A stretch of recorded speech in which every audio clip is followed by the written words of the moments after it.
Hello folks, the great Scott here, and welcome to today's virtual volunteer segment. Now, for any of you who saw the fourth one of these that I did, some of you might actually be looking and saying, well, that's strange, you got Shawn Justice back already? No, I did not.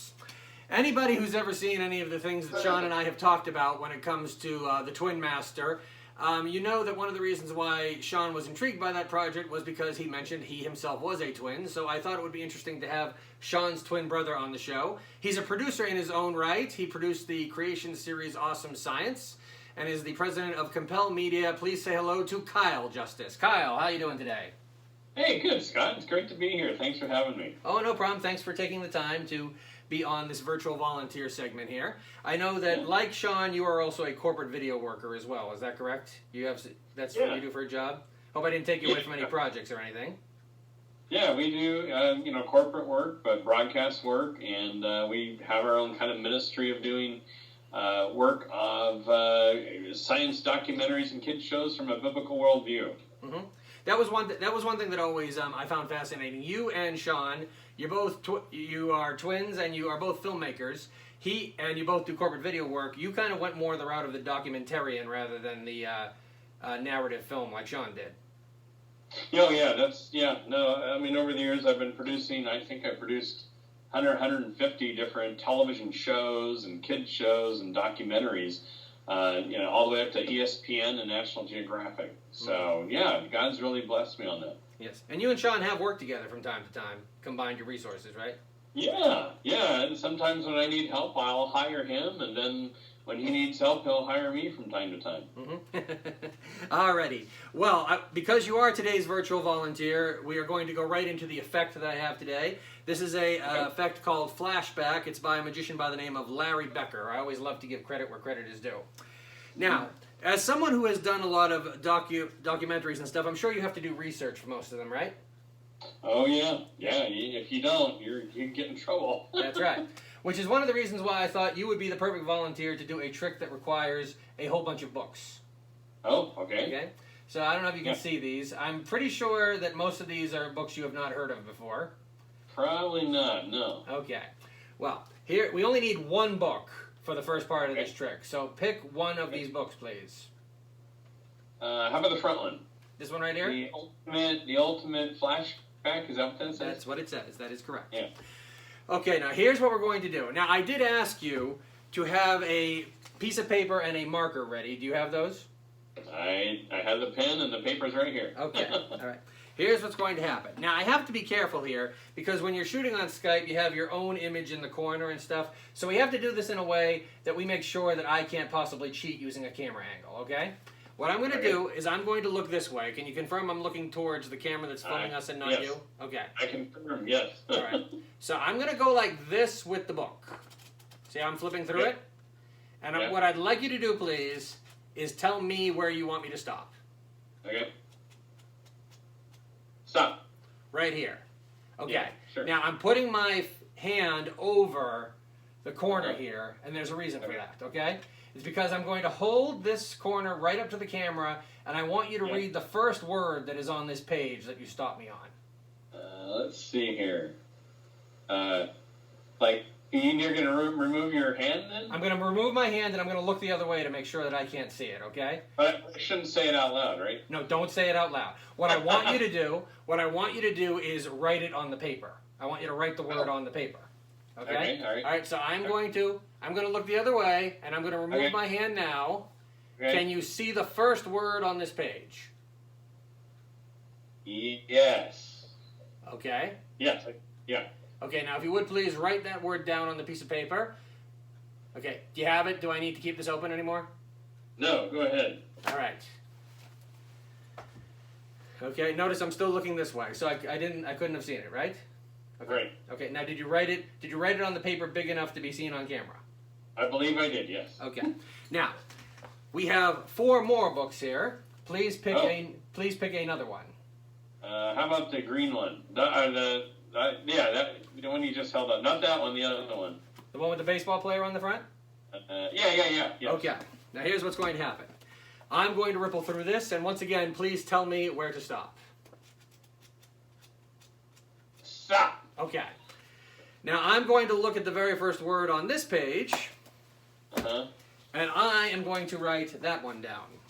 Okay.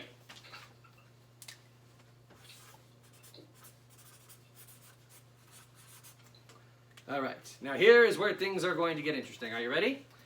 Mr. Justice, will you please hold up the piece of paper that you wrote the word on to see what word you wrote down, so that we can see what word you wrote down. Crumpled. It's very interesting because I, too, wrote crumpled. See? There we are. Nicely done, Mr. Justice. Thank you very much. Hope you enjoyed that. Now. Wow. So naturally, somebody's going to say, how did he do that? Yeah. That's what usually happens, but, you know, the answer to your question is very well. Yeah. Good. I did that very well. That's why you do what you do, Scott. Exactly. Now, well, we all have our thing. Now, one of the things that I wanted you to tell a little bit of people about here is you had quickly mentioned some documentaries. One documentary series that I mentioned in your introduction was Awesome Science. Yeah. Yes. Now, how many episodes of that did you guys produce? We produced 12 of those. Noah, my oldest son, was the host of it, and part of it was just a lot of fun doing things with my son, going out, shooting across the national parks, as well as my family. We did some of that as well. Mm-hmm. But then that kind of was our first series, and then we've been producing more and more content, so much now that we've developed our own video-on-demand platform for subscriber-based, and a lot of homeschool families use it, and it's awesomescitv.com is our main site. So it's been really cool to see how people are using it. All right. So it actually sort of already answered what was going to be my next question. If people wanted to watch Awesome Science, where should they go? Yeah, awesomescitv.com is our main site that you can go to. We have a few on Amazon as well, but with a subscription, you get that, and there's about 30 or 40 other programs that you can watch as well, and then we're continually adding new programming to that as well. Mm-hmm. I remember seeing on Facebook that you and I hope I don't put you on the spot here. A lot of times that Shawn and I, have talked about how Reconciler got made. He's told the story about how his son, your nephew Caleb, is unfortunately no longer with us. But one thing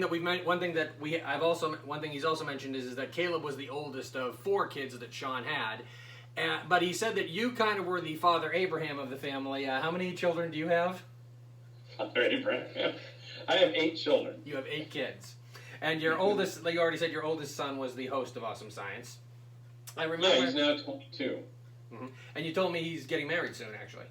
Yeah, he's getting married. Well, we'll see. I mean, June 20th, I think. Oh yeah, with everything that's going on, you never know. I mean, one of the things that when I had Shawn on here, one thing I was telling him was, we met about 10 years ago. It's hard to believe that it's been that long.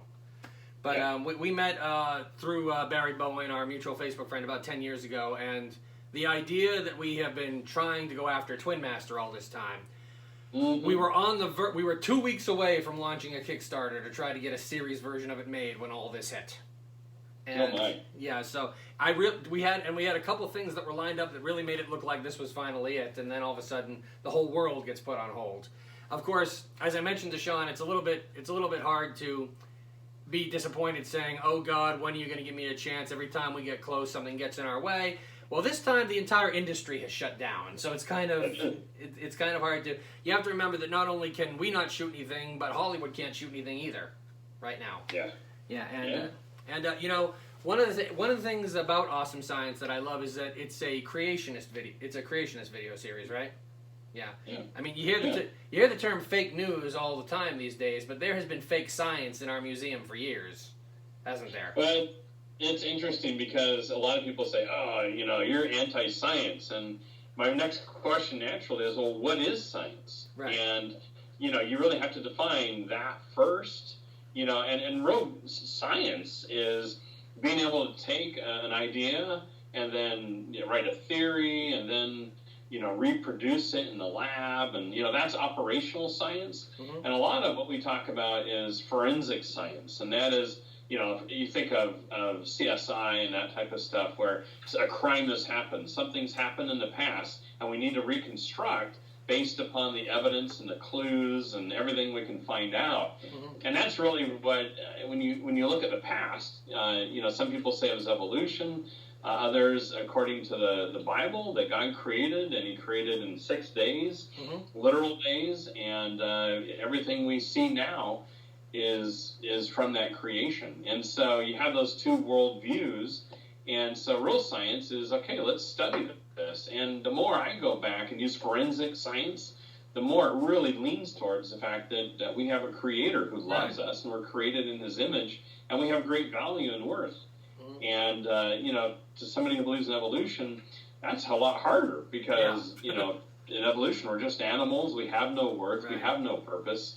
And it's like I weigh the two, and it's like, man, the evidence points towards it, but at the same time, what a glorious way that we can live with our Creator rather than just be the product of chance. Right. No, I've seen too much. I mean, I mentioned this when I was doing the segment with Pastor Dan Walker. I did a prophecy object lesson where I've told him, I told him, and I've told other people when I've done the lesson, I can't dismiss the prophecies that are in the Old Testament as coincidence coming true as perfectly as they did with what happened with Jesus. Yeah. I mean, if you were trying, because there are too many things that I have to dismiss if I reject Christ or if I reject God. Because if I say there is no God, then I have to accept that what's written in Isaiah is coincidental. And I can't. I think it takes more faith to be an atheist, to be honest with you, than it does to be a Christian. You know what I mean? Yeah, and what's interesting is there are some key atheists, scientists that have come out and said, all the evidence does not support a theory, but we're going to believe it anyway, because believing in the other it's not something I want to go towards. Right. And it's like, wow, that's like direct, fly in the face of good science. They say science, they want to use science, but they know that it just doesn't agree with really what's out there and what we see in this world. What gets me is that, and when you think about that, we're the ones with nothing to lose if we're wrong. You know what I mean? If we're wrong, then everybody just dies and there's nothing after this. You know what I mean? But if they're wrong, boy, are they going to be in trouble. No, that's true. Yeah, no, it's funny. It's funny you think about. I saw a quote recently. It's like, well, a lot of people don't attack the Tooth Fairy and the Santa Claus, and they don't make fun of them. But why? If we're wrong and everything we believe is false, why do they come after us? Right. Well, to be honest with you, I think some of it comes with if there is a God, then I'm in trouble because I haven't been following Him all this time. And, true. And to be honest with you, I would say to all atheists out there, you're not alone in that regard. Even once you're a believer, you still feel inadequate. You still worry about everything that you're going to be accountable for once you face God. But His mercy is forgiving, and that's what's great about Him. And one thing that I posted in the middle of everything that we have going on right here, I actually saw. I shared it on Facebook. Hulk Hogan was in an interview. Did you see that? Yeah, I did. Everything has been taken away from us that we hold up as idols, and it just comes down to Jesus at that point. Yeah, right? I didn't even know he was a believer. Right? So I was kind of surprised. I knew Roddy Piper, who was in Reconciler, was a believer, but I didn't know. Who knew that a professional wrestler was so smart? And I shared something on my Facebook post today, and sometimes a little interesting tidbit here, folks. When you share a Facebook post, sometimes you're not only trying to encourage others, but you're also trying to encourage yourself. So I posted this because I kind of needed to hear it myself. With all the stuff that we're hearing and everything that's going on, we are at April 9th right now, and in Boston where I am, the governor's stay-at-home advisory is supposed to last through May 4th. Now, there's some people who think we're going to be sheltered in place or staying at home longer than that. Some people think it might even be shorter than that, depending on which expert you talk to. But the one thing that I'm trying to remember through all this is we are on the eve of the celebration of a God who rose from the dead in 3 days and created the world in 7 days. What can He do in 3 weeks? Imagine what He can do in 3 weeks. We'll find out 3 weeks from now is what will happen. So. Yeah, I mean, you have to believe in a sovereign God, that He loves us, and that He does have plans. Nothing comes to him by surprise, and he will accomplish his purposes. And it's fun to be along for the ride and see what he does. Yeah, although I feel like he's teaching me a lesson in patience, because I really want to know what the other side of this looks like as soon as possible, and I'm sure a lot of other people do too. Most of us do, but we know that God's at work, and it could be that a lot of people are kind of waking up going, man, what is my life about? What am I really living for? And they start to explore the Bible. The Bible sales have been going off the charts. Yeah. And, people are really focused on what's really important. And we just pray that they would recognize that, hey, there's a Creator. He loves you, and He, we can't do anything to deserve His grace, but He by His Son, we can have life and have it full. And that's exciting. And I just pray that people who don't know that would their eyes would be open to it.